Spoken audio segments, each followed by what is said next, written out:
¿Cómo están? Muy buenas noches. Comienza Días Contados en Vía X. La campaña del apruebo y el rechazo comenzó con todo y las definiciones al interior de la exconcertación están al rojo vivo.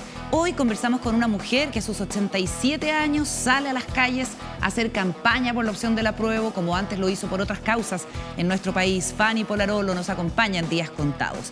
Y cuando todo parece negro y blanco en el debate y la convivencia, le preguntamos a la filosofía cómo comprender estos tiempos de antagonismo. Recibimos a Diana Aurenque para buscar una respuesta. Además, el análisis de la actualidad, como siempre, en el segundo piso de Días Contados, junto a Paula Walker y Juan Diego Montalva, con quienes comentamos lo que pasó ayer en la DC.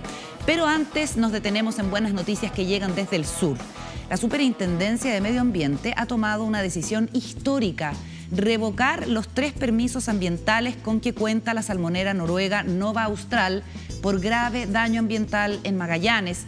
La sanción, que es inédita, incluye casi 1.000 millones de pesos en multas, además, por superar ampliamente los límites de producción máxima autorizados en la zona.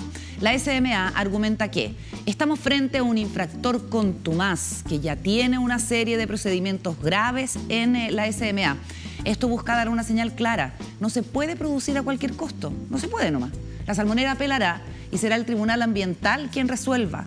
Hace un par de días criticábamos en este mismo espacio la reapertura de la Fundición Codelco Ventanas por razones administrativas que chocaban con el anuncio y la decisión política del gobierno de cerrar la planta. Este caso, en cambio, es un ejemplo virtuoso de cómo un organismo técnico puede utilizar al máximo sus atribuciones. Las multas no son suficientes para terminar con la sobreexplotación de los recursos naturales, dice esa autoridad, y por eso espera que con este fallo, esta y otras empresas comiencen a tomarse en serio la responsabilidad que tienen al obtener las resoluciones de calificación ambiental.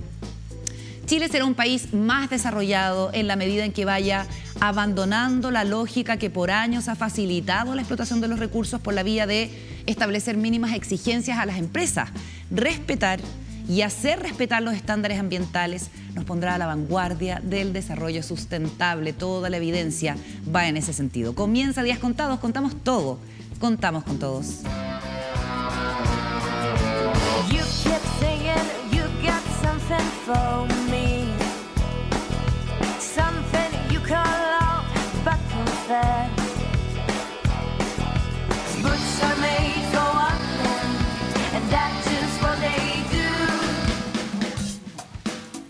Abrimos como cada noche la conversación en el mesón. Esto es el segundo piso que componen Juan Diego Montalva. ¿Cómo estás, Juan Diego? Buenas noches. Bien, Carolina, ¿cómo estás tú? Y Paula Walker. Hola, Carolita. Paula, muy bien, buenas noches. Hola, Juan Diego. Bueno, seguramente Hola, ustedes Nunca han me visto... saludas a mí, solo saluda a la conductora. Bueno, seguramente ustedes han visto, les ha llegado a sus teléfonos, han compartido, se ha viralizado el último video de Stefan Kramer, esta Muy vez bueno, imitando a Gabriel Boric y a Isquia Siches. Abrimos el segundo piso y comenzamos riéndonos un poco con esta imitación y humor político.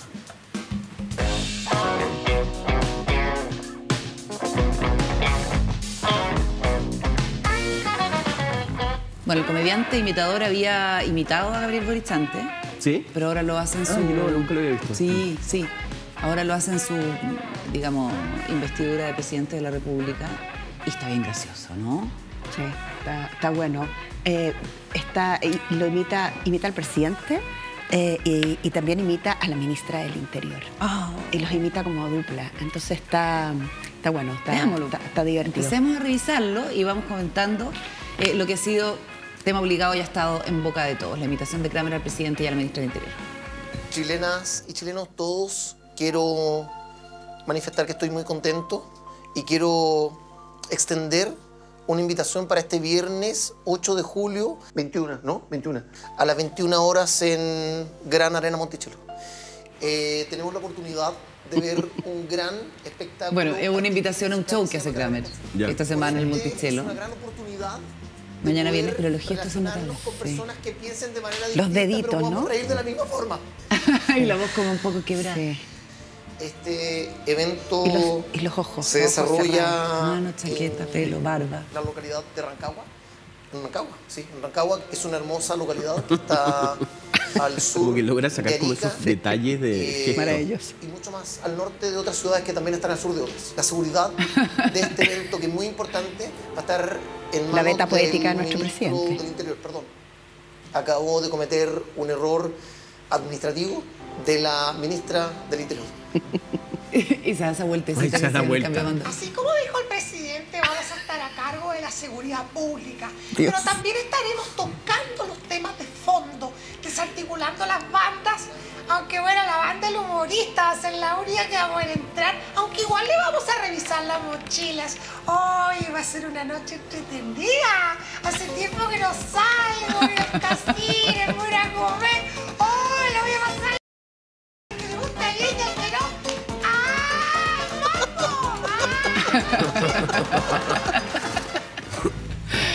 Qué horror. El humor político es fantástico porque te hace reírte, a pesar de que la crítica implícita es bastante dura, sobre todo yo diría a la ministra, ¿no? Es poco, a mí me impresionaba en este país es poco humor político. Es como, ¿por qué? ¿Por qué no? Porque además el político regala posiciones o posibilidades de humor, pero no hay... Sí, pero este humor le hace gracia a todo el mundo, menos al poder. ¿No? O sea, no, no le gusta. nada. Bueno. Ahora, todo el mundo dice, ¡ay, qué divertido, qué simpático, qué Es un honor que encantador! Kramer me imite. Es un honor que me imite. A mí me impresiona- No a mí- perdamos el sentido del humor. Pero en el fondo, por lo menos mi experiencia de la gente que conozco a quien le hacían episodios de humor, no les gustaba mucho. Él imitó a la Bachelet, le encontró unas cosas a A la la Bachelet. expresidenta Bachelet. A la O expresidenta Bachelet, Michelle o a Bachelet. Sí. La Bachelet tiene una connotación. Sí. No nos Bueno, cansaremos de eso. No, la Bachelet, no. No, bueno. No. Pero él le encontró él le encuentra como cosas muy específicas que le permiten, obviamente, uno identifica el personaje, uno dice, es. Impresionante como que se caracteriza de Isquia Siche con el trabajo de Carla Gásich ahí, que es la maquilladora y la jefa del equipo de ¿sí? gente que sí. Extraordinaria. Claro, no, extraordinaria. Así que bueno, aprovechamos de saludar cariñosamente a Stefan Kramer, que tiene su show y que nos ha dado motivos para reírnos. Porque uno necesita reírse, si inevitablemente la cosa está un poquito cargada y ya vamos a estar hablando de eso en distintas dimensiones. Contábamos que viene Diana Urenque, porque estamos viviendo un momento de antagonismo, ¿no? Y se está definiendo la posición de los distintos sectores políticos por el apruebo y por el rechazo. Ayer fue la Junta Nacional de la Democracia Cristiana y ahí hubo declaraciones bien profundas respecto de la posición que a juicio de unos y otros tiene que tomar el partido, ¿no es cierto? Ya hay una intervención de Carmen Frey que va por el apruebo, que fue particularmente celebrada, y hay que decir, por cierto, que la Junta Nacional de la ADC decide mayoritariamente, por 2/3 de los votos, ir por el apruebo en el plebiscito. Sí. Paula. A mí me parece una excelente señal que la democracia cristiana decida y tome una decisión. En este caso a mí me encanta que la decisión sea por el apruebo. Me parece que hacen bien con decidir, porque es algo que los marca. Generalmente cuando uno ironiza sobre la democracia cristiana, siempre dice... como que no toma decisiones, como que está al medio, como que es tibia. En este caso me parece que la Junta hizo ese gesto político que es súper valorable. Recordemos que el 63% de la Junta Directiva está por el apruebo, el 36% por el rechazo. En esta votación no estuvieron las bases. El reclamo de algunos sectores es que no se le permitió a las bases votar, y esos sectores del rechazo dicen que las bases demócratas cristianas habrían votado mayoritariamente por el rechazo. El otro sector dice que por el contrario. Y hay un discurso, que es el discurso de la señora Carmen Frey, que es muy interesante porque ella nombra a su padre. Cuando nombra a su padre habla de valores y empieza a antagonizar entre el apruebo y el rechazo. Entonces dice que este es un partido que nació para transformar, que la democracia cristiana de su padre, fue un partido transformador y que en honor a esa tradición ellos están por aprobar, porque se ponen en juego los valores de una sociedad democrática versus los intereses.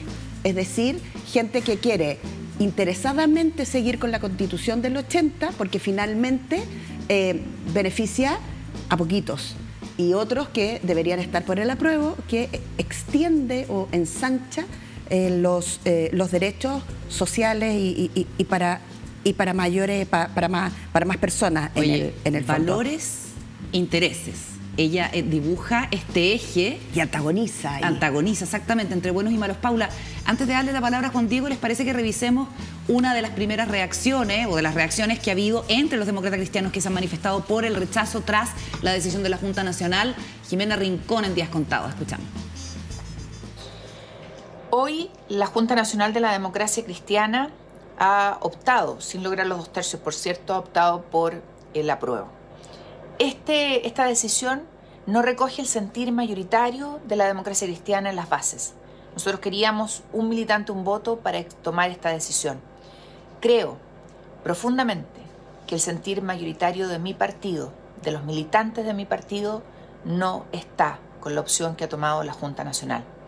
En virtud de aquello, recorreré incansablemente cada rincón de nuestra patria para poder explicar cuál es el fundamento de mi opción rechazo. Creo que tenemos que, tal como lo hicimos el año 88, en que nos atrevimos a decir que no, en esta oportunidad, en democracia, para defenderla, tenemos que atrevernos a estar en contra y votar rechazo. Una cosa es fijar posición y otra cosa es decir, yo voy a hacer campaña activamente para que los militantes de la democracia cristiana voten rechazo. Juan Diego, ¿cómo has visto lo que ha pasado? Y esto de la libertad de conciencia y la libertad de acción. Sí, yo pensé, fíjate, que iban a optar por una libertad de acción, que era lo que hizo Renovación Nacional en su momento. Vienen meses duros, yo creo, para el sector de la oposición. Bueno, sí, la verdad que uno ya no sabe si son... Claro, bueno, pero para este sector que es mitad oposición, mitad gobierno, pero también está fuera del gobierno, sin estar en la derecha, creo que va a ser complicado, van a ser conflictivos, va a ser difícil para la convivencia dentro de la democracia cristiana. Era mucho más fácil decir libertad de acción y cada uno votara y respetaran todo, ¿no? Entonces, como que realmente quedan muy fuera Chaín, Rincón, Walker, como que quedaron fuera del partido, me pareció, ¿no? Es que el discurso del presidente Felipe del Pin, antes de la Junta Nacional, fue muy en la línea de si es que no les gusta que el partido tome una definición clara, digamos, contra la libertad de acción que proponían ellos, pues hay muchos otros partidos donde se puede militar. Es como la puerta está abierta. Y eso igual representa un peligro, y se lo escuchaba ayer, por ejemplo, a Ascanio Cavallo, porque hay una bancada de la democracia cristiana bastante mermada. Sabemos que en los últimos años viene siendo cada vez más pequeña, pero sigue habiendo una bancada parlamentaria que puede dar vuelta, digamos, definiciones importantes. Y si el presidente del partido dice la puerta es ancha, quien no esté de acuerdo con esta definición, podría haber eventualmente un fraccionamiento de esa bancada y perder la democracia cristiana el último bastión quizás de influencia que tiene, que es el Parlamento.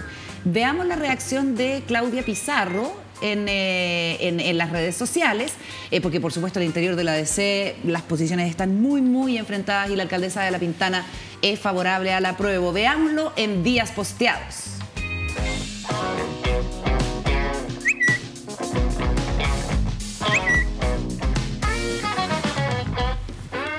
Ahí está lo que pone Claudia Pizarro en respuesta a Jimena Rincón, el video que acabábamos de ver. Ustedes ven que lo repostea.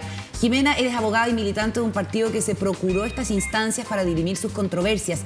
Las cosas son como son y no como uno quiere que sean. Aprende a perder, por favor. Y entre otras cosas, bueno, más allá del evidente, del tono de confrontación que hay en el partido, a mí siempre me ha llamado la atención la cantidad de veces que la democracia cristiana ha estado a punto de morir. Hay quienes son como sus supertureros y dicen ahora sí que la democracia cristiana muere, y en verdad nunca muere. Sí. ¿Sabes lo que a mí no me gusta de todo esto? No me gusta que se simbolice en una disputa entre dos mujeres, que en este caso son como dos senadoras, y me refiero a la senadora Yasna Proboste y a la senadora Rincón. O sea, todo esto se ha puesto muy como en batalla dos mujeres. Ellas dos y ellas en batalla. Tienen algo personal ellas dos, recuerda. O sea, por eso lo que quiero decir es que no es que se antagoniza a partir de dos líderes que vienen peleando hace un rato largo. Y es una pelea compleja. Acuérdense que bajaron a Jimena Rincón Jimena estaba... Como precandidata presidencial del partido. Era la precandidata, se había decidido en las instancias democráticas del partido. Tampoco es que Jimena Rincón se hubiera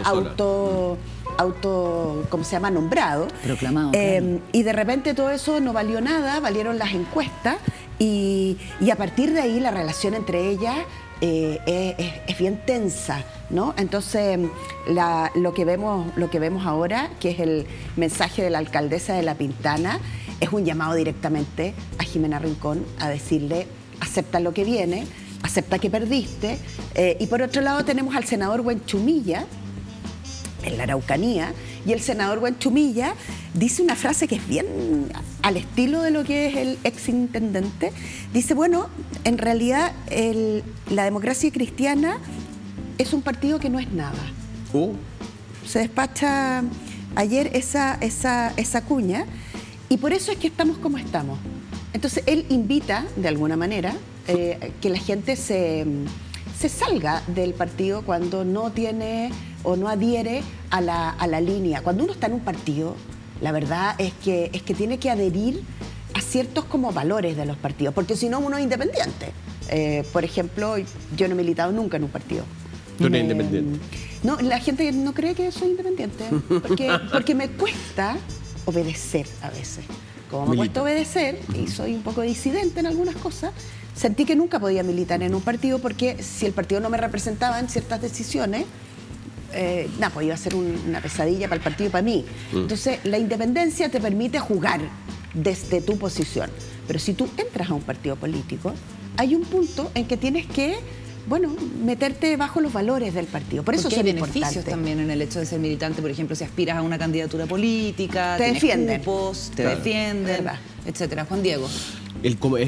La antítesis del caso de la ministra de Interior. Claro. ¿no? Bueno. Isquia Siches, que no tiene partido y la sensación es que como que no hay nadie que la defienda. En ese sentido, a mí, hoy en la mañana hubo como una acalorada presentación justamente de Chaín, de Rincón y de Walker para defender el rechazo. Y nada, se ven solos, ¿no? No había mucha más gente atrás que lo apoyara. Entonces, la verdad que la disputa dentro de la DC sigue abierta. No creo que ninguno de las dos posiciones se vayan a juntar en algún momento. Así que vienen 2 meses duros para la disputa entre ellos, ¿no? Ahora, ¿es idea mía o la Proboste ha estado más en segundo plano? La Proboste. Esto es de los cabros en el colegio. Claro. La Urrejola, la Walker. Y todo colegio de hombres, entonces. Por eso, los hombres hacen eso. El Montalva.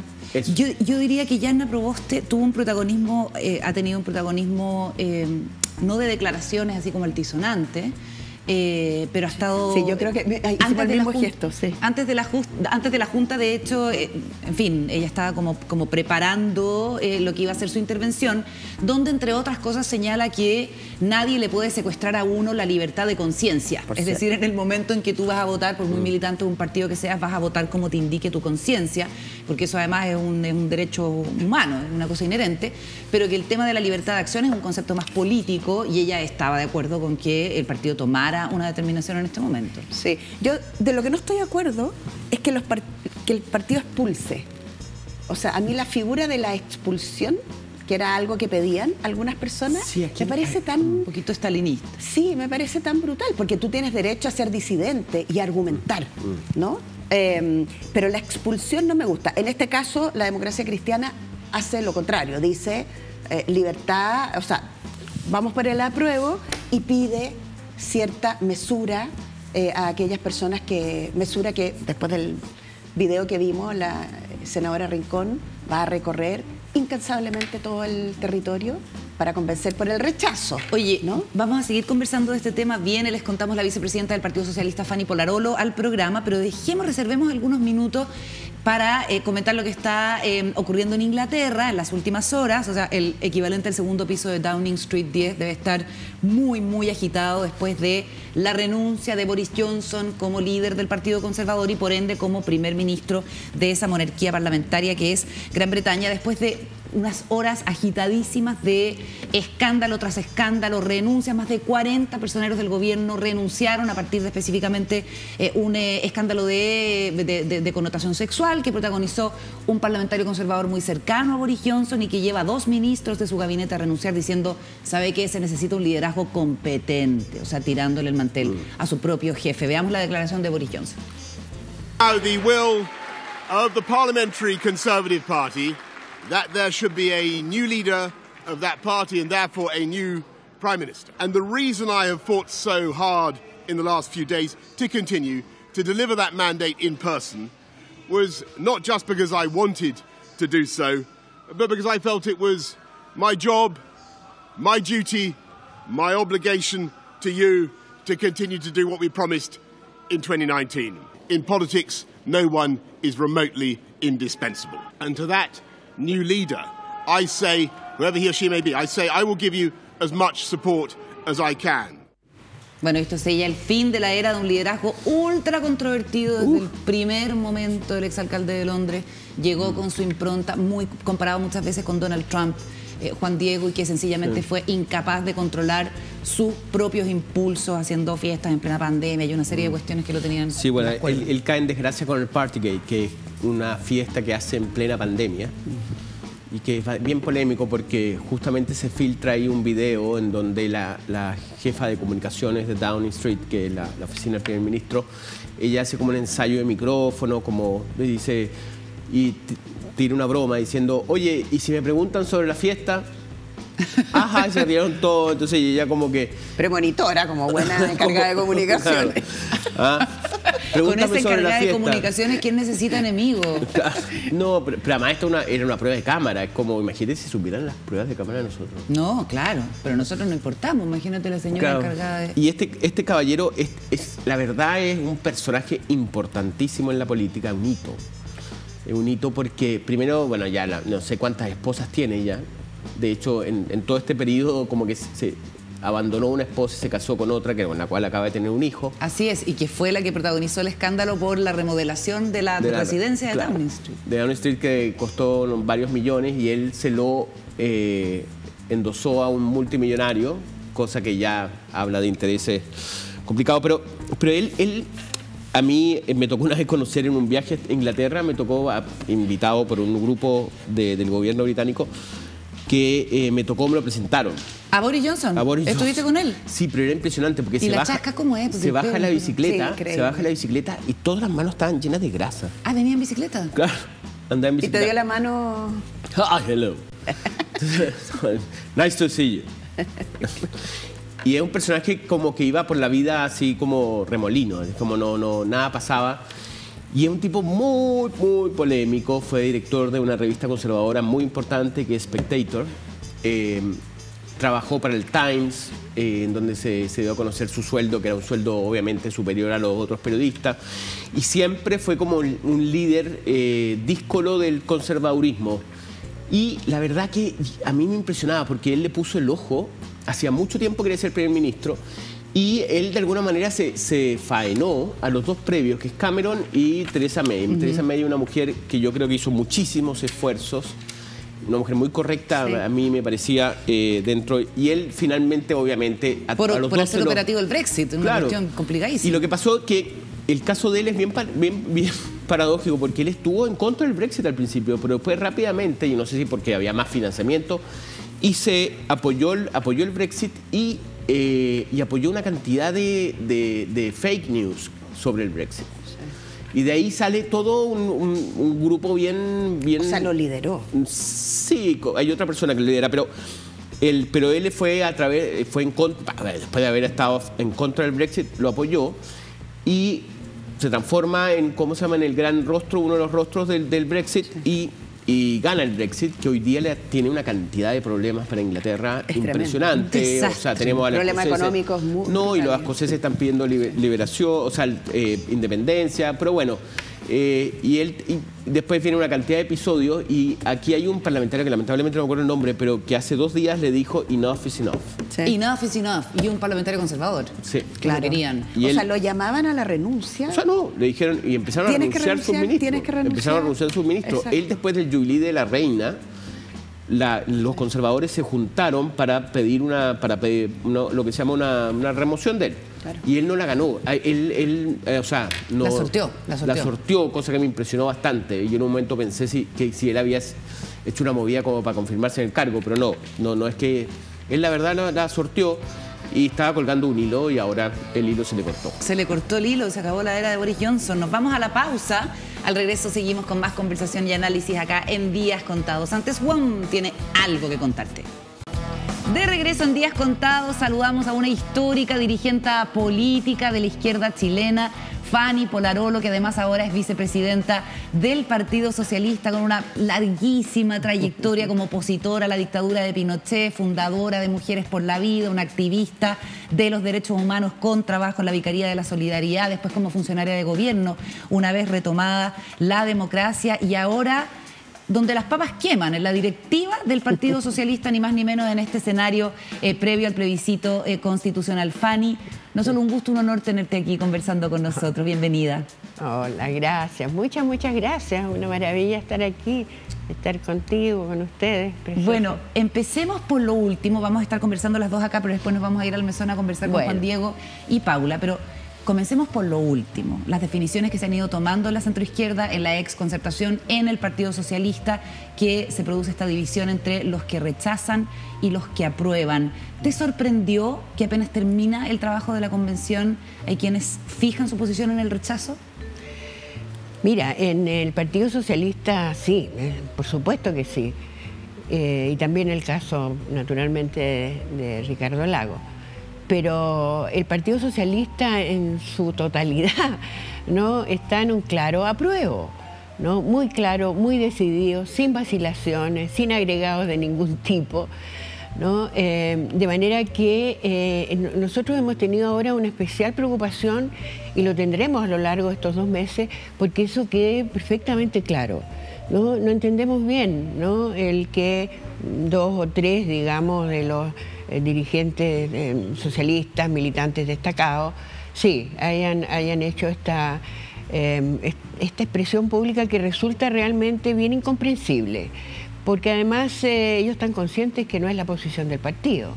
Aquí las ambigüedades que pudieron haber habido con la nueva dirección han quedado completamente claras. No, las hubo, todos sabemos que las hubo, ¿no es cierto?, en el Parlamento, los senadores, fue para ellos como muy complicado ese aspecto, digamos, en la nueva Constitución, pero ya la nueva directiva desde su primer discurso de Paulina Bodanovich lo dejó clarísimo. Ese es el sentimiento de los socialistas en la base social, en las comunas, están saliendo a la calle, ¿no?, a explicar lo que significa esta nueva Constitución, a dialogar con los ciudadanos, a mostrar los textos, a hacer claridad sobre esto. Y por lo tanto hay un ánimo y una voluntad que va a significar un trabajo insistente a todo nivel, pero también un clarificar tal como se hizo en el día de ayer, ¿no? Todos los dirigentes de la mesa del Partido Socialista fueron muy claros, de manera que eso, en nuestro caso, en el caso del Partido Socialista, yo me siento tranquila. Y de hecho han salido, Fanny, a lamentar derechamente la postura del expresidente Ricardo Lagos. Sí. ¿Ustedes tenían conocimiento, el presidente como militante les avisó, les hizo saber cuál iba a ser el camino? Porque el presidente no dice que va a votar rechazo, pero se aleja del apruebo, ¿no? ¿Usted? Claro, mira, lo que pasa ahí, no, la verdad, yo no sé si hubo alguna conversación anterior, no creo, no creo. Claro que fue una sorpresa. Y el problema mayor es que ahí aparece algo que es equivocado, y en una persona como Ricardo Lagos, digamos, con su altura, con su proyección que siempre tuvo, ¿no es cierto?, ha tenido, ¿no?, de estadista, comete un error ahí, primero porque compara dos cosas que no son comparables, no puede comparar esta nueva Constitución construida de la manera más democrática que hasta ahora se haya construido algo en este país.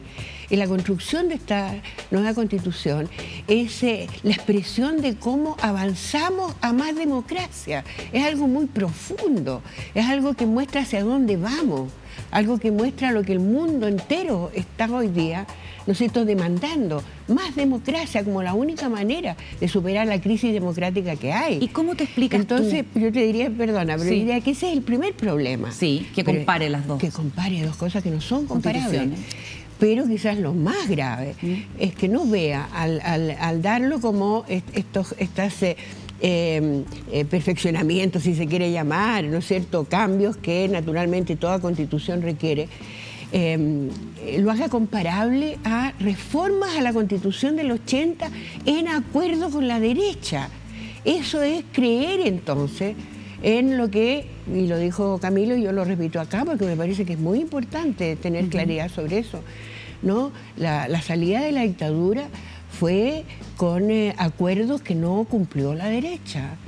Habían acuerdos porque esa fue una salida muy amarrada, resultaba absurdo, ¿no?, que Elwin y el equipo negociador, fundamentalmente el expresidente Elwin, ¿no?, fuera a aprobarla con gusto, algo que era absolutamente amarrado y que así la historia lo ha mostrado, ¿no? Y de manera que ahí lo que hubo fue confiar en un compromiso con la derecha, con quien estaba liderando, quien le dijo que iba a haber todas las facilidades del mundo para hacer todos los cambios que eran indispensables y eliminar los cerrojos. Entonces, vamos a creerle ahora, ¿no?, a y quienes están hablando, ¿no es cierto?, de rechazo, están también en eso, creyendo que una reforma a la Constitución del 80, ¿no?, la derecha la va a entregar, cuando lo que está haciendo es naturalmente querer impedir que se realicen los cambios fundamentales de un modelo que es un modelo económico y cultural que ya lo hemos padecido 30 años. Bueno, hay dirigentes de la democracia cristiana que, a pesar de la decisión de la Junta Nacional de ir por el apruebo, han salido a decir no podrán amordazarnos, vamos a hacer campaña por el rechazo. Chaín, Walker y Rincón. ¿Cómo te explicas tú que haya un sector importante y mayoritario de la ciudadanía que no le gusta el texto y que todas las encuestas sean consistentes en decir que el rechazo se va a imponer? Mira, yo no sé, porque son distintas personas, ¿no? En la derecha yo me lo explico, clarito. No sé, pero en el caso que tú me preguntas, ¿no es cierto?, de personas de la democracia cristiana, en este caso, y que en verdad no son pocas, desgraciadamente, y además tienen mucha presencia pública, demasiada presencia pública. Yo no sé si pensar que le tienen miedo a la democracia y que esta democracia amplia que construyó esta nueva Constitución, ¿no?, en estas expresiones que fueron más bien expresiones, ¿no?, le signifique para ellos algo como muy contradictorio con sus visiones de élite. Yo creo que es un pensamiento conservador, de miedo a lo nuevo, ¿no? Y porque la verdad es que esto comenzó antes que leyeran realmente cómo quedaba al final de cuentas, ¿no?, la Constitución. Empezaron ya en esta cosa de rechazo así radical cuando se estaba discutiendo, ¿no es cierto?, en las comisiones y levantando esto como algo que fue parte de una campaña odiosísima, una campaña falsa, mentirosa, ¿no? Y que, claro, ha generado dudas, ¿no es cierto?, porque debiéramos tener hoy día una aprobación o una disposición a votar por el apruebo muchísimo mayor del que tenemos, y vamos a tener que trabajar 2 meses fuertes por explicar, ¿no es cierto?, lo que se confundió, por explicar aquello que generó miedo, por explicar aquello que generó, ¿no es cierto?, algo que le hace daño al país, porque así lo plantean. Entonces, yo creo que es un pensamiento conservador que aflora, temores a que la democracia realmente produzca cambios que... hay un fenómeno, yo lo veo un fenómeno hasta más psicológico, si tú quieres. Sí. ¿Tú eres psiquiatra? Yo soy psiquiatra, sí. Sí, yo lo veo así, creo que de verdad lo veo objetivamente, no porque quiera, pero tengo la impresión de que sí, que hay... Mira, cuando se producen estos distanciamientos de la realidad, cuando se vive demasiado en la élite, en la política, en el Parlamento, son todos parlamentarios. En el Parlamento, aquí hoy a los 30 años hubo una parlamentarización de la política. Aquí se distanciaron radicalmente todos los partidos, también el Partido Socialista, ¿no? Se distanciaron absolutamente de la vida real, concreta, ¿no? no hicieron calle nunca. Bueno, y la política tiene que hacer calle. A propósito de hacer calle, te voy a invitar a que pasemos al mesón con Paula y Juan Diego, pero que antes veamos parte de la campaña que tú ya empezaste a desarrollar con otros dirigentes de la izquierda en la calle, sí, para, digamos, apoyar la opción de la apruebo. Estamos aquí representando al Partido Socialista y diciendo con claridad, sin ninguna ambigüedad, sin ningún agregado, diciendo que estamos por el apruebo. El Partido Socialista, los socialistas de Chile, estamos por el apruebo, luchamos por el apruebo, porque estamos convencidos y convencidas que este es el futuro de nuestro país. Fanny Polarolo ahí en la calle haciendo campaña por el apruebo, y ahora en el mesón junto a Paula Walker y Juan Diego Montalva seguimos en la conversación. Juan Diego. No, Fanny, estamos hablando ahora fuera de cámara que contabas tú de que había sido muy relevante lo que pasó el 18 de octubre. Ah, sí. Cuéntame por qué. Mira, porque significó para mí agradecer el privilegio de estar viva. Ya. Yo venía sintiendo, como tantos, ¿no? En Chile había ¿cómo se llamó? Esa amargura, esa...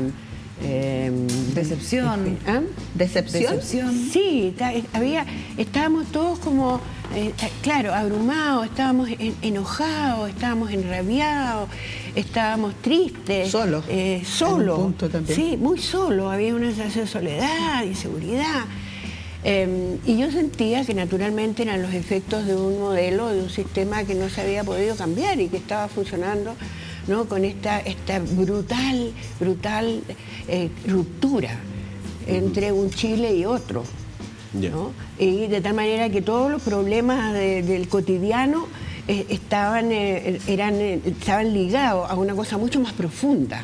De estar en un país que así no podía seguir. Esa era mi sensación. Así no, en algún momento iba a ocurrir.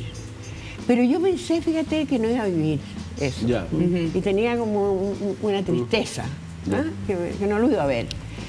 Y cuando ocurre, siento que sí, que eso es. Y claro, me abruma la intensidad. La violencia. Y al poco rato la violencia. Una violencia así que tuvo mucho que ver con la violencia de hablar de guerra, con la convicción, no sé por qué y de dónde, de que esto era, ¿no es cierto?, una presencia de venezolanos y de colombianos aquí en el territorio, y que esta era una guerra, ¿no es cierto?, con fuerzas externas. Y por supuesto, Carabineros salen, ¿no es cierto?, con su práctica antigua. Y entonces hay esa ira, ese enojo, esa demanda tan fuerte, se produce mucha violencia, sin duda. Pero yo sentía que ya era inevitable, que se había llegado a un punto en que era inevitable y que la democracia no estaba funcionando en una de sus tareas centrales, que es manejar la crisis sin que llegue a eso, o detenerla en cuanto emerge. Y se siguió, ¿no es cierto?, con la misma sordera, reprimiendo como si de pronto, ¿no es cierto?, hubieran, no sé, llegado marcianos, hacia, ¿no?, una cosa muy loca, una falla muy grave de la democracia. Entonces yo estuve con ellos siempre, y yo he atendido, porque además siento que ahí se cometió, aparte de las violencias brutales, de los dos personas, dos ciudadanos, ¿no es cierto?, que quedaron sin ojos, sin vista. Ahí, digamos, se los consideró realmente como delincuentes y no se le entregó plena justicia. Ahí todavía, ¿no es cierto?, todavía están privados de libertad. Y estuvo, bueno, uno de los casos que hoy día yo voy a tener que preocuparme también, que me lo pidió la familia, uno de los casos estuvo 2 años y medio en prisión preventiva. Eso es una barbaridad. Y salió sin pruebas, salió, ¿no es cierto?, libre. Ahora están buscándolo por otro supuesto delito. Entonces, después de haber tenido puras pruebas falsas, porque por algo salió en libertad. Entonces, la verdad es que, bueno, lo que tú me preguntabas fue sentir que sí, que desgraciadamente había sido con ese nivel, pero que se había producido así porque se había ignorado por años, de años, lo que estaba ocurriendo. Y yo lo había visto, porque yo trabajo en una población, en Los Espejos, con niños. Fanny, a propósito de eso, yo le quería preguntar justo de eso. Buenas noches. Buenas noches. Y gracias por acompañarnos. Usted recién decía que le falta calle a la política actual. Yo soy súper admiradora suya, la conozco hace tiempo, nos hemos visto en distintos lugares, pero lo que más admiro de usted es algo que en general conversamos siempre en esta mesa, que es la consecuencia de lo que uno dice y lo que uno hace. Y ser consecuente a veces es un costo durante la vida muy, muy largo, muy alto.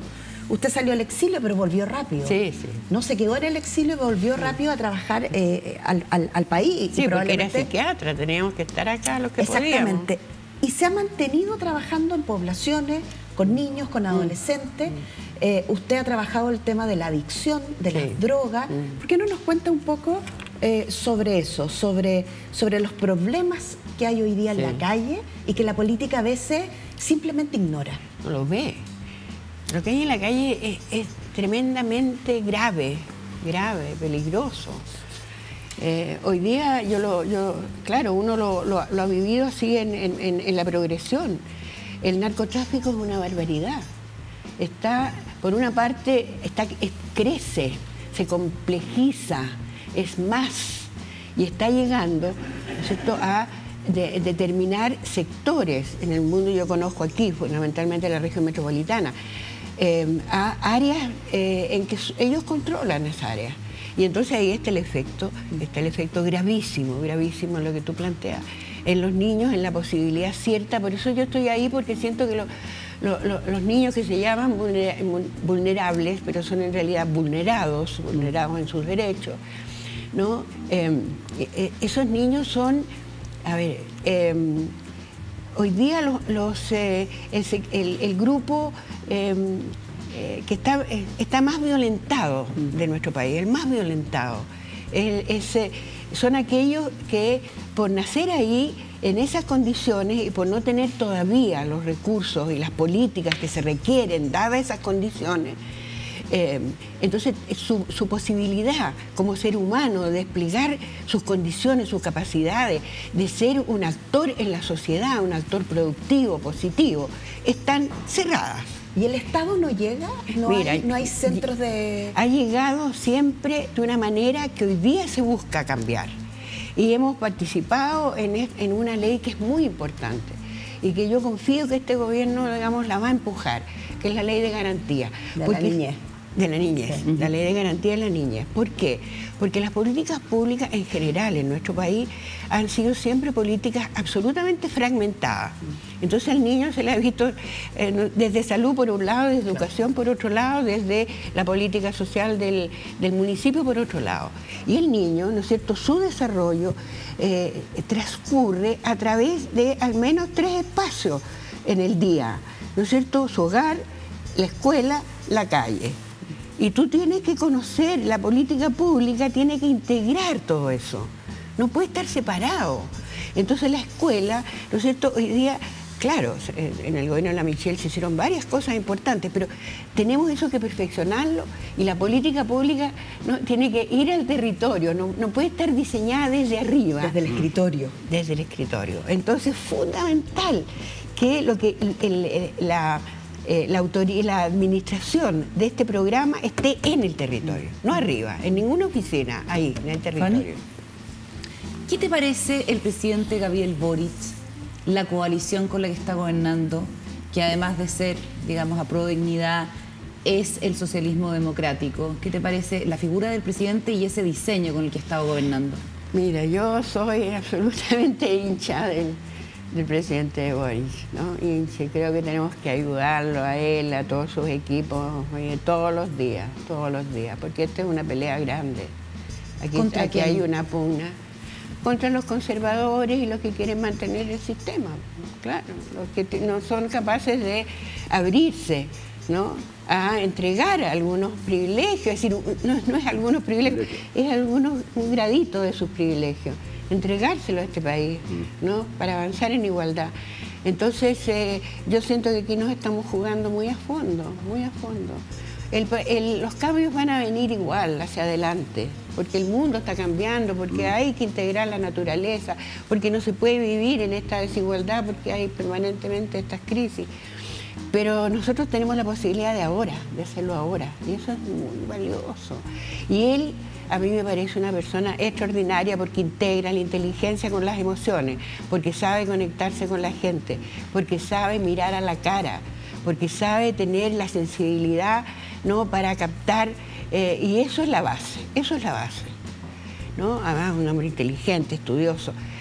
Ahora, necesitamos que toda su gente funcione así. Yo lo que veo una vocera estupenda, magnífica, ¿no es cierto? Camila es estupenda. Buena vocera. No sé, efectivamente, lo hace súper bien. La mejor vocera que yo he visto. Sí, lo hace muy bien. ¿No? Claro, y están ahí, ¿no es cierto? Y en el interior, con los problemas que ha tenido la ministra, pero todo lo está remontando, y tenemos un estupendo subsecretario.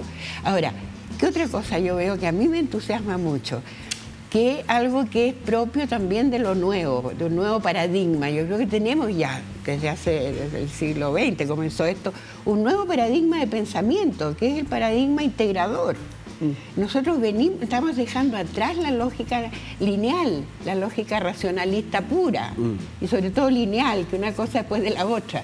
Aquí todo es junto, ¿no? Es sistémico. Y las políticas públicas tienen que empezar a ser sistémicas. Por eso esto que yo te decía del fraccionamiento de las políticas públicas va contra, ¿no?, los nuevos paradigmas y la nueva realidad. Y aquí yo veo que están integrando las políticas públicas el presidente Boric. Y eso lo encuentro, pero de lujo, porque es, ¿no es cierto?, innovar. Está innovando él, está innovando. Y cuando une aquí en la región metropolitana estos barrios, este problema de los barrios, el barrio Meis, lo hizo integrando, articulando. Y ahí articuló, fíjate, a los fiscales, que es un punto clave. Porque si los fiscales no están atentos a lo que está haciendo Carabineros y lo deja ahí, se pierde toda una oportunidad para llegar a un delincuente antes que delinque. Digamos. Correcto. Fanny, Voluntad política, lo que es voluntad política. ¿Quién cree, cómo ves el tema del rechazo y el apruebo? Porque las encuestas dan... Tú dices por el resultado. El resultado, sí. ¿Cuál es tu diagnóstico? ¿Cuál es tu...? Mira, mi sensación y por supuesto mi voluntad y todo está puesto en que cambiemos los números en estos 2 meses. Ya. Los números no son favorables a la prueba hoy día. No, pues porque todavía está un poco abajo, va a subir un poquito, creo, ayer, ¿no? Un poquitito. Pero claro que no son favorables, claro. Y tenemos esta campaña tremenda, odiosa, pero tenemos toda la posibilidad. Mira, lo que pasó en la segunda vuelta fue una cosa muy clara en ese sentido, ¿no es cierto? El ahora presidente Boric, ¿no es cierto?, saludó, digamos, al vencedor de esa elección y lo saludó con un ánimo bajo, ¿no es cierto? Claro, se dio cuenta que no se había cumplido. Sí. Nosotros también sentimos que pero yo no siento que haya ese ánimo bajo. Se levantó de esta... bueno, pero mira las cifras, y yo creo que eso es clave. Eso en la calle es clave. Es muy distinto pasar un papel, ¿no?, que estar ahí, ¿no es cierto?, con entusiasmo, hablándole a la gente, en que tú te acerques, en que tú hables, es muy distinto. ¿Y con qué te encuentras, Fanny? Vimos en el video que estás ahí en terreno, que estás haciendo campaña. ¿Con qué país te encuentras en terreno? ¿Cómo lo ves? ¿Cómo lo percibes? ¿Cómo ves la salud mental, si uno podría...? Eso es bien importante lo que tú dices, muy importante, porque es un país, digamos, es una sociedad muy heterogénea. Uno encuentra como muy distintas grupos, bien heterogéneas. Y nosotros también, la izquierda, yo misma, que soy poco miedosa, qué sé yo, tengo que estar muy atenta a apreciar, ¿no?, los miedos de los demás, apreciar los miedos. ¿Y ves miedos? Yo veo distintos niveles, pero mira, fíjate que en el día de ayer mi hija, que es muy buena para la calle también, Antes de ayer y ayer. Las mujeres somos callejeras. Las mujeres somos callejeras. Es cierto eso, somos callejeras. Ella llegó Total.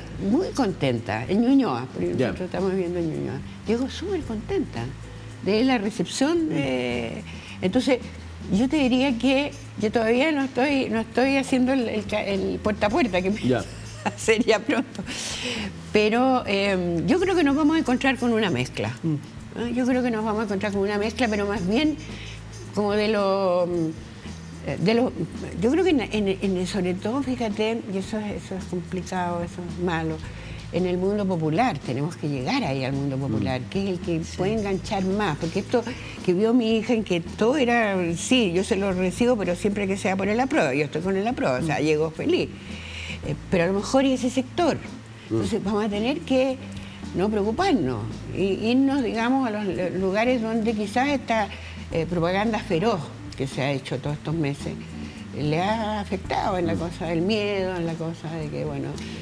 Fanny, nos queda muy poquito rato, pero la última pregunta que quería hacerte es, ¿te preocupa el antagonismo en el que estamos viviendo de cara a un plebiscito, con todo lo que ha pasado en los últimos años, siendo tú una mujer, una dirigente política histórica que vivió momentos realmente complicados en la historia del país? Bueno, quiero pensar que no. Yo creo que hoy día se ha ido logrando una conexión mayor entre los dirigentes políticos, lo que estábamos ayer en la calle, y el mundo social que organiza a la sociedad, ¿no es cierto? Y la sociedad misma, ¿no es cierto?, nuestros ciudadanos, sobre todo en el mundo, llamamos el pueblo. Creo que no estamos en el momento en que estábamos antes del plebiscito del inicio, en el sentido de que entonces el enojo a los políticos era muy grande, la desconfianza a los políticos era total. Yo siento que ahora no es así. O sea, yo veo ahora que tenemos más capacidad de conducir, porque además se ha producido lo que se veía ayer, un acercamiento entre los partidos, los políticos, si es que están en la calle, claro, y las organizaciones sociales. Ahí para mí fue muy importante esa actividad de ayer y esa presencia, digamos, de Aprobemos por Chile, que es como el gran lienzo, en que se da esa unidad. Y esa unidad es muy potente, muy potente. Yo la vi en el Parlamento cuando trabajamos la ley del SIDA, por ejemplo. Poder hacerlo juntos. Sí, ¿no? con la sociedad en el fondo. Sí. Claro, lo hicimos, eso lo escribimos juntos, ¿no? El Parlamento y además, fíjate, el gobierno en ese momento, que estaba el CONASIDA muy bien. Entonces, cuando se produce esa unidad, hay posibilidad de conducir, ¿no? Que era lo que no había para el 18 de octubre. Hay que ver cómo sigue esta historia. Paula, lo último. Un último mensajito, Fanny, para las mujeres en política. Ay, sí. Porque, claro, el vaso, el entusiasmo. No dejan tomar agua. Es que no puedo dejar de preguntarle eso, porque cuesta tanto que las mujeres estén en política. Sí. La política es ruda con las mujeres. Sí. ¿Por qué no hace alguna reflexión? Además, las mujeres hoy día, aparentemente en los estudios, están un poquito más temerosas también de votar por el apruebo. ¿Cómo lo ves? Y con una convención paritaria que tuvimos también, que fue una innovación. Claro, si eso con un gobierno paritario. Claro, con mi mucho marido me dice todos los días, bueno, ¿y las mujeres, estos paritarios, cuándo salen? claro, una gran marcha de mujeres, yo creo que sí, yo creo que va a venir, eso tiene que venir. Lo que pasa es que yo le creo a las... Mira, yo soy bien hincha de las nuevas generaciones. Ya, yo soy bastante hincha de las nuevas generaciones. Entonces siento que ahí, fíjate, con todo lo que se radicalizan y todo, ¿no es cierto? Las 8 de marzo, en fin, yo creo que ahí hay un motor, hay una cosa importante que va a seguir y que sobre todo tenemos que aprender a esto que yo te llamaba la ligazón de lo político y lo social. de lo político, o sea, el feminismo, ¿no?, que se politiza, pero que también se mantiene independiente. Y los políticos y las mujeres políticas aprendemos hoy a convivir más en la diferencia. Si tú me preguntas eso, yo te diría que eso lo doy como un gran valor. Primero, yo creo que las mujeres en general tenemos más capacidad que los hombres a ligar el afecto, ¿no?, con el razonamiento y hablarle más a lo humano, digamos. ¿Qué es lo que tiene Boric? Boric tiene una dimensión femenina muy importante, muy importante. Pero también tenemos otras dos grandes virtudes. Uno es que usamos la unidad cuando vemos que hay un problema, ¿no es cierto?, que está puesto ahí. Y todo lo que se ha avanzado en Chile tiene mucho que ver con eso, con que una unidad. Pero también, fíjate, creo que en este momento podemos ser como las impulsoras de esta otra unidad, de la política y lo social. Hay una dimensión feminista y hay autoras bien importantes, una norteamericana buenísima, ¿no?, que politiza, y entonces el feminismo socialista, ¿no?, nuestro partido es feminista, pero el desarrollo de la política feminista, socialista, requiere más. Pero eso unido con lo social no militante. Entonces, que termine esa supuesta contradicción entre el político y el social. Las organizaciones sociales son tan importantes como las organizaciones políticas. Las organizaciones políticas son indispensables.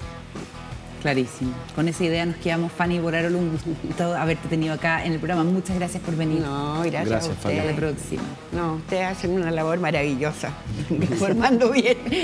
Gracias, Fanny. Pausa y ya seguimos con más en Días Contados.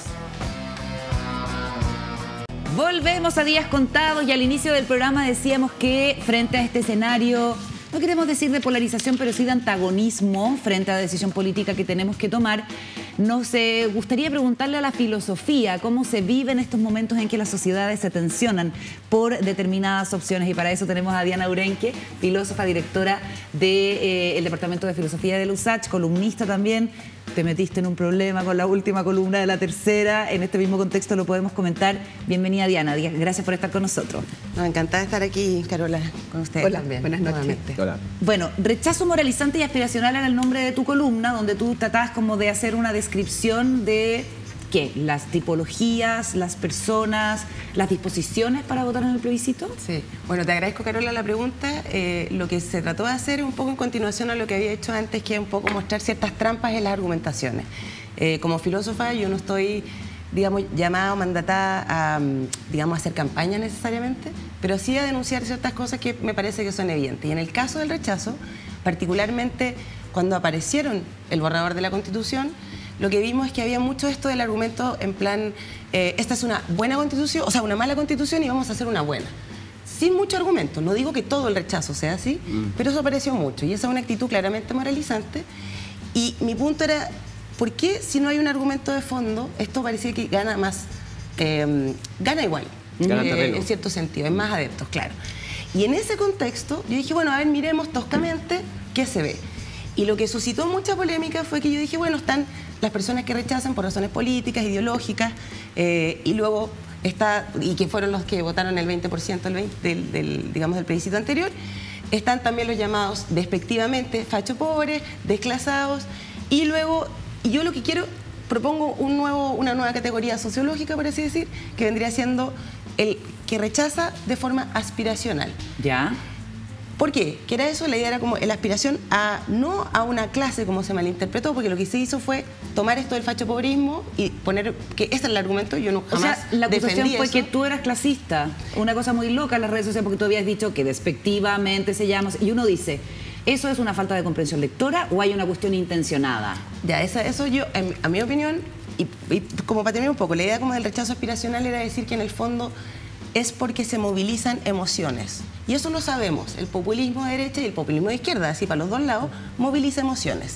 Y en este caso mi denuncia era un poco esa, y curiosamente lo que se hizo ahora fue exactamente lo que yo estaba denunciando. Se tomó una parte donde hay una descripción, donde ni siquiera he dicho, yo creo que son fachos, claro. No, yo enuncio, se toma eso, se toma el concepto de aspiración, este es el argumento, así piensa la élite de izquierda, que es lo que dice el populismo de derecha. que en el fondo la élite de izquierda se piensa mejor que el pueblo. Yo jamás dije eso. La idea era justamente mostrar que hay formas en las cuales una parte del rechazo lo que hace es movilizar emociones. Y con esta prueba de que José Antonio Kast lo había retuiteado eso todo, te iba a decir, José Antonio Kast. José Antonio Kast fue el que lo retuiteó con ¿cómo él siguió haciendo cosas?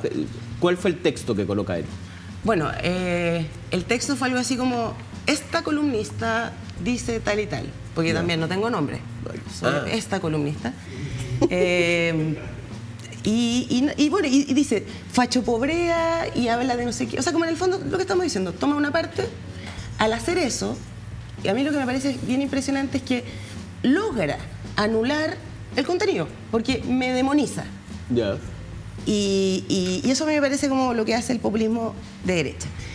Y luego las reacciones son en realidad bien diversas, porque mucho troleo, a mí nunca me había pasado como estar en ese lugar. Y mi máximo respeto, admiración a las personas que están como constantemente soportando esto, me pareció impresentable. Y de las más diversas cosas, desde que un insulto era que soy peruana, porque me confundían con Lucía Damer, lo cual para mí es un honor que me confundan con Lucía Damer. Te dijeron peruana. Porque académica de la USACH, típicos académicos de la USACH. O sea, funcionando un montón de estereotipos y cosas ahí. Y bueno, y un montón de otras cosas. Todo. Puro material para tus investigaciones, diría yo. O ¿no? sea, altamente estimulante, pero también, o sea, estoy muy contenta y agradecida de que personas me dijeron, así como que tienen más experiencia, no te tomes tan en serio, ojo con esto, no te conocen. Porque en el fondo uno lee esto y es como... Y tengo que decir una cosa, lo que me pareció más interesante fue cuando un académico, Pablo Ortúzar, me mandó un mail con una serie de argumentos, y en eso yo me puse a responder, hoy día se la voy a mandar, porque eso es sentarse, y eso me parece correcto. Sí, él te mandó un mail con los argumentos por los que encontraba que tu columna era equivocada. Y yo estoy escribiendo una respuesta, o sea, ya termina en realidad, pero eso es lo que corresponde. Si este es un argumento, estamos en contra, bueno, dialoguemos, y eso me parece maravilloso. Yo no estoy diciendo que tengo la verdad, pero que exista esa posibilidad, y no ese troleo infame realmente. ¿Y cuántos Twitter fueron así como...? Ay, no sé, pero fui trending topic. Yo eso te lo digo todo. Yo hubiera sido trending topic con el libro, con animales enfermos, con otra cosa, pero no, porque hay un montón de gente con bots, con trolls, o sea, cómo funciona esto. Mira, viste funcionando Twitter así a todo calor. Y me Pablo el cumpleaños de mi sobrina, imagínate. Imagínate. Pablo Oye, Diana, bueno, distintos como comentarios a lo que te pasó. Lo primero, yo te ofrezco genuinamente asesoría comunicacional en lo siguiente. Yo creo que la discusión pública hoy día en redes sociales es bien como antagónica, y lo que tiene es que simplifica todo. Y por lo tanto, hacer filosofía en las redes sociales, que yo lo encuentro extraordinario, requiere también como de una cierta como comprensión de quién te lee. Yo creo que tus argumentos son súper interesantes, y probablemente quienes te contestaron no solo quieren hacer el punto, quieren justamente simplificar cosas que son súper complejas de repente. Y en ese sentido a mí me parece súper bien, pero cuidar siempre la posibilidad de que una palabrita, un término, terminan agarrando una cosa compleja, simplificándote y pegándote porque eres mujer.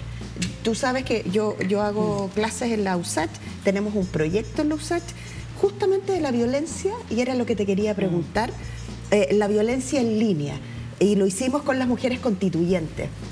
Es decir, a las mujeres, por el solo hecho de levantar la voz y poner el punto y el argumento en el foro público, en este caso, lo que antes era la plaza en la filosofía, en esta plaza como virtual, online, y lo primero que te pegan es por ser mujer. Mujer, joven, vieja, peruana, linda, fea, el tema físico, el género, y no te metas en estas discusiones que no te corresponden. Y luego, el matonaje, es que es bien complejo, y esa cuestión está súper estudiada. El matonaje que te arrincona. ¿Para qué? para que ojalá no vuelvas a hacer una columna, que es exactamente lo que no hay que hacer. Bueno, aquí estamos. ¿No? Es que por eso es importante conversarlo, porque esto que se da en lo virtual, en los partidos políticos, lo hablábamos recién con Fanny Poyarolo, en los partidos políticos yo he hecho algunas, hago siempre como ciertas, como, no sé cómo llamarla, mentoría o cosas así en temas con las mujeres, porque no, ya no voy a decir nunca más nada, nunca más voy a opinar. No, y es súper útil que tú lo digas, Paula, además para toda la gente que está escuchando, para todas las mujeres que están en esto. La Diana tiene además una expertise que me gustaría que aprovecháramos en este contexto en el que estamos hablando, porque es muy ejemplificador del momento que estamos viviendo, esto que hemos comentado. Pero de cara a una decisión política tan importante empiezan a aparecer como fracturas y grietas en las sociedades, ¿no? Y eso se vive como en las familias. ¿Cómo podemos problematizarlo? ¿Qué respuesta da la filosofía en momentos así de confusos o de confrontados? Bueno, es difícil porque efectivamente son cuestiones tan... No tenemos mucha formación en diálogos políticos, o sea, por mucho tiempo no hablábamos de política. Y yo creo que una cosa que ha pasado positiva es que ahora sí, y podemos tener conflictos en la mesa, y hay familias, y peleas en los chats, o sea, mil cosas que pasan, pero yo diría en este caso lo que corresponde un poco es decir, bueno, hay ciertos argumentos que se están repitiendo, ¿no? Y es que esto de la buena constitución, mala constitución, perfecto. ¿Por qué es mala? ¿Cuál es el proyecto que tiene una buena constitución? Tanto se habla de como, no, si va a haber tercera vía o no sé qué. Bueno, yo no he visto nada de tercera vía. Y también tener claro de que de repente tomar una decisión significa que quedamos como estábamos. ¿Es eso lo que se quiere? O sea, ya no tampoco ir punto por punto y defender o tratar de convencer al otro. Creo que otra vez que estuvimos acá conversando, yo soy defensora de que hay que tratar de entender el punto del otro. O sea, a mí lo que me pasó con las críticas, por un lado fue como... O sea, bueno, si me ataca José Antonio Cast, yo creo que no lo estoy haciendo tan mal. Pero eso es como una cosa del ego. Pero vamos realmente con el argumento. Ah, igual te gustó. No, pero es una broma. Es una reacción. Para poder tener sacarle algo bueno a todo esto. Exacto, pero en realidad una cosa, yo trato de tomarme la vida con humor, o sea, incluso en las cosas complejas. Pero el punto era finalmente, bueno, pero ¿por qué dolió tanto? ¿Qué es lo que pasa acá? ¿Dónde me están confundiendo? ¿Qué dije yo mal? Y ahí lo que decías tú es clave. Pero...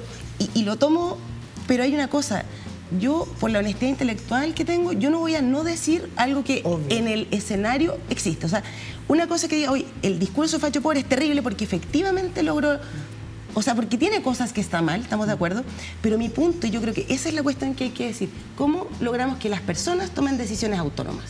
Decisiones autónomas significa sin falsa información, sin tergiversación. Con información. Con información y con razonamiento. No digo que solamente con eso, pero ese es el punto que está detrás finalmente, ¿no? De la manipulación emocional. ¿Sabemos razonar? O sea, yo creo que sí, por supuesto. No, es una pregunta genuina, sí. O sea, lo que quiero decir, desde la filosofía, el razonamiento también es un método. Claro, pero yo soy una defensora y creo que todo ser humano...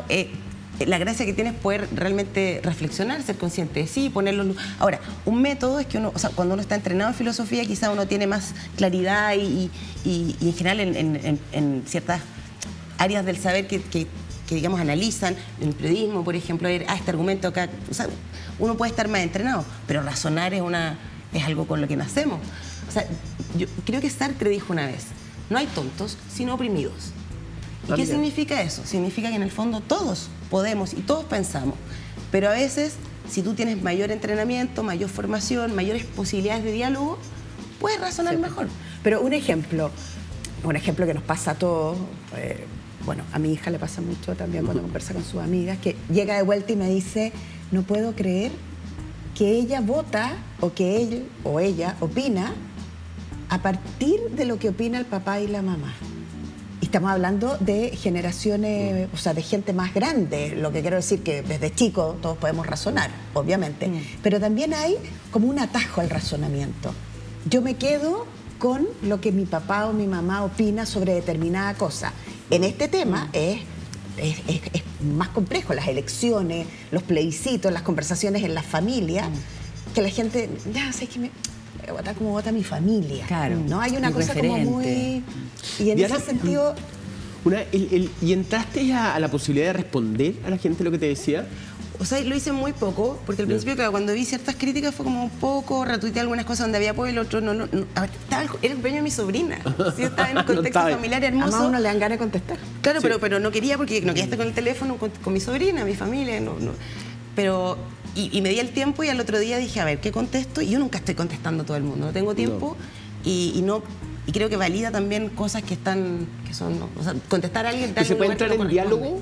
¿Se puede entrar en diálogo? Yo no lo hice. ¿Enviaste mensajes que te los contaron y pudiste llegar a la resolución de un conflicto entre alguien? No. Por eso, o sea, lo que yo escribo columnas, pero en realidad no trato de hacer filosofía o discusión política vía Twitter. Yo lo que hago por Twitter, o sea, lo que hago por Twitter es compartir. Y de repente una línea, un comentario sería... Pero en este caso sí, lo que hice fue al otro día pensar como, bueno, ¿por qué vieron esto? ¿Qué pasó acá?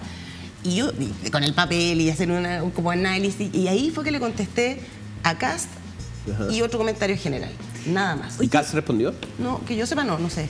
No lo bloqueé. No sé. Muy bien. ¿Bloqueaste gente? No lo bloqueé, no sé, pero... Hay que bloquear. Pero hay otra gente que sí bloquea. Claro. Hay que bloquear. Diana, tú hablas de traumas sociopsicológicos o grietas emocionales que están presentes en todas las personas frente a cuando tiene que fijar una posición frente a una cuestión tan, yo insisto, en este negro y blanco en el que estamos puestos, en el que estamos sometidos. ¿A qué te refieres con estas grietas emocionales y traumas? Sí, yo creo que justamente, bueno, ahí no, por son 3.000 caracteres, se hace tan corto poder decir cosas que son profundas, pero se relaciona un poco con lo que tú decías antes, Paula.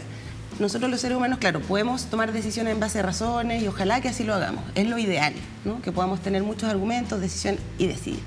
Pero está bastante estudiado que en realidad tomamos decisiones por otro tipo de cosas también, afectivas, por autoridad, y que hay cuestiones como cognitivas, evolutivas que nos han llevado para eso, ¿no? El otro día un ex colega, porque estábamos en la convención, en el comité de ética de la convención, me hablaba de un libro de Lakoff, ¿no? Que se titula No pienses en un elefante. Y obviamente uno piensa en un elefante cuando uno le dicen claro. Eso, ¿no? Y en el fondo lo que voy es que eso por un lado, que hay como muchas razones afectivas y de otro lugar por la cual uno decide o toma posiciones políticas. Ahora, las grietas emocionales de Chile, yo creo que, o sea, lo que pasó con el estallido y la salida política, más o menos que se dio, que era una nueva constitución, venía a tratar de resolver ciertos temas. Pero Chile tiene otras fracturas y son dolores, es el clasismo. O sea, a mí me critican, tratan de dar la vuelta para mí ponerme de clasista y eso funciona. Porque el clasismo es muy mal en Chile, o sea, está pésimo. Es una de las cosas que más no...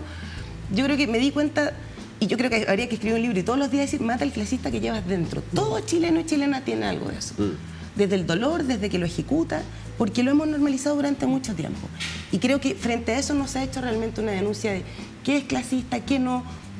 Y a eso voy con esas fracturas, que realmente no hemos podido realmente todavía tener esas, que son procesos mucho más largos que los políticos, pues son ya cosas de identidad, de idiosincrasia, y de cultura y de cómo nos hacemos cargo de algo que es cómo cambiar el trato, ¿no? Exacto. Hay una manera en que se relaciona el chileno en donde el trato es muy distinto entre unas personas y otras. Exacto. O sea, que tú en distintas partes, o sea, uno va por otros lugares del mundo y encuentra, no sé, Alemania, que en el norte se habla con un acento, un dialecto determinado en el sur. Claro, y te puedes reír del acento, claro, de la manera como son. Pero responde a identidades culturales históricas, antiguas, pero acá tú solamente te mueves en Santiago un poco, por aquí, por allá, y ya hay formas que el chileno identifica como distinto. Por hablar, por vestirse, eso es puro clasismo. Y lo tenemos súper normalizado. Y yo creo que eso es grave, ¿no? Que en el fondo, esto mismo, yo escribo un par de cosas, me ponen de clasista y dicen, ñoñoa. Y yo no entendía nada. Y luego me dicen, no, pero es que eres muy ñoñoa. Y yo, ¿qué es eso? No, es que tiene el pelo de colores. ¿Ya? Como una élite progresista moralizante. Pero, no, claro, pero yo no lo tenía registrado en mi radar de clase nueva. No eres de Ñuñoa. Paula, lo último. Lo último, y salgámonos de este tema, en el sentido de que quería destacar un taller que estás haciendo que se llama La mujer y el paso del tiempo, mirar la vejez desde la filosofía. Parece que quedan como 60 segundos, pero me parece súper interesante. No, muy contenta de hacer este taller, van a ser 3 sesiones y claro, mi idea es un poco también transmitir otras cosas. O sea, me gusta poder tratar de contribuir con el debate político, pero mis investigaciones son siempre en relación a la vejez, la ética, la filosofía de la medicina. Entonces, ojalá que... Ha tenido interés, así que ojalá que vaya mucha gente. Y la vejez, la otra vez también creo que lo mencionamos, en el caso de la mujer es un tema todavía muy tabú, que complica mucho y yo creo que no es necesario. Hay que hablar más sobre la vejez.